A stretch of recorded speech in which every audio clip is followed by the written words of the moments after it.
Hello and welcome to The Big Fight. The Ishrat Jahan case has been back in the headlines all week long, and all sorts of discussions have been taking place about the specifics. What did Headley say? What actually happened with the Intelligence Bureau? What did the CBI say? But here on The Big Fight for the next 1 hour, we are going to take a look at some of the bigger issues that lie behind all of this.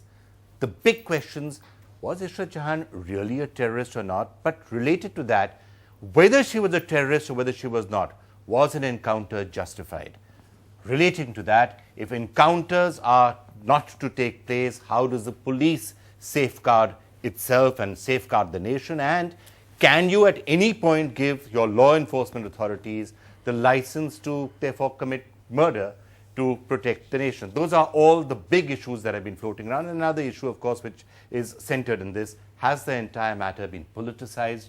And at the end of the day, is this all about politics and leading up to the election? So those are some of the big themes that we're going to take a look at on The Big Fight. And we have a power-packed and, I dare say, evenly divided panel to discuss all aspects of this.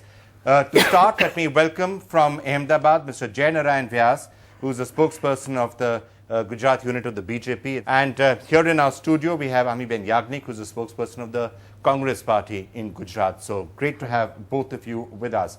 Joining us from Mumbai, we have Mr. A. Khan, former commissioner of the police, who does believe that encounters are necessary to weed out terrorism. Here in the studio, we have Vrinda Grover, who's a lawyer for Ishrat's family. We have with us Ashok Malik, who's a senior journalist with a particular view on all of this. And it's great to have right with us here in the studio the person who really broke the story, Rana Ayub, senior editor of Tehelka. Rana, great to have you with us, and congratulations for all the work that you've been doing on this. Mr. Prakash Singh, former DGP of the police, feels that the police does need its hands to be strengthened. And Colin Gonsalves, human rights lawyer, feels encounters should be banned and nothing really justifies encounters, and especially fake encounters. Why don't I start with you, Vrinda, actually, because you're a lawyer for Ishrat's family. You've been very vociferous in saying that Ishrat was not a terrorist, and actually even if she was a terrorist, that encounter shouldn't be taking place. But first, let's just get the Ishrat terrorist, not terrorist part out of this.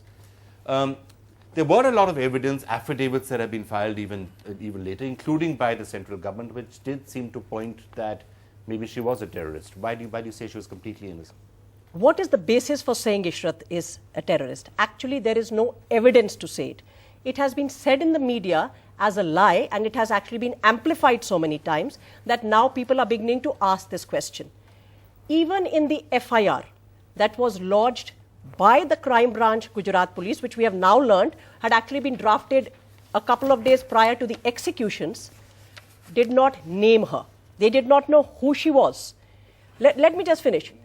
But there were other affidavits, the Home Ministry in 2009. Well, I'll come to all of those. There are various things, because there's been so much rubbish that has been thrown at us. Let me counter it properly then. The other thing which recently has again resurfaced, it was said earlier, the Headley interrogations, we are repeatedly informed. The NIA team went to interrogate Headley. The NIA team says that whatever he said was not worth the paper it was written on, and therefore it does not find mention in the NIA report on the Headley interrogation. The IB, for reasons which are fairly obvious to everybody here, because 3 officers, including a senior officer of IB, Rajinder Kumar, is under the scanner of the CBI for this particular killing, these are being released now. Let us read that scrap of paper which they are releasing. What does it say? Headley says, so-and-so told me that so-and-so told him. This is exactly what he's saying. There are names there. Of that there was some Ishrat botched up module. I do not know anything about her. Does the IB think that this is even worth considering? And who are we relying on? Let me see. A double agent is somebody the IB would like to believe.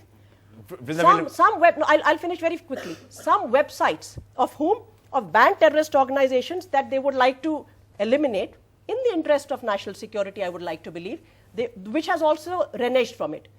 What else is there? An affidavit of the Home Ministry. The Home Ministry, which is actually a Congress Home Ministry at that time. I don't care which government. It is of no interest to me and no interest to Shamima Kausar, who's fighting for justice for her daughter. The affidavit does not say, please show where the affidavit say Ishrat Jahan was a suicide bomber of LET. It does not say so in so many words. These words have been manufactured. These words have been planted in the media. It does not say on the basis of what is this. And if that affidavit has thereafter been retracted, and let us come to the point. So they give an input 2 weeks ahead that there is some LET operation that they may take place. We know of it. So we know who the terrorist is, and we're going to catch them, and then we're going to kill them. Narayan Vyas, how do you respond to some of the things that Brinda Grover just said? I am not surprised by the arguments which were rattled out by Brinda, because ultimately she is the lawyer of Shamima Kausar, and therefore her views are bound to be tainted and also thinking unidirectional. I am not surprised. These arguments I have been hearing for at least last couple of days, Let's and I think to evidence, they are well before the nation. They have been logically answered also. I would simply say that, you know, who says this? Who says this? I mean, see, Chidambaram, if I may go back to when he was the Home Minister, makes a statement that if somebody is a terrorist, that doesn't give you a license to kill, means he doesn't deny the terrorist theory.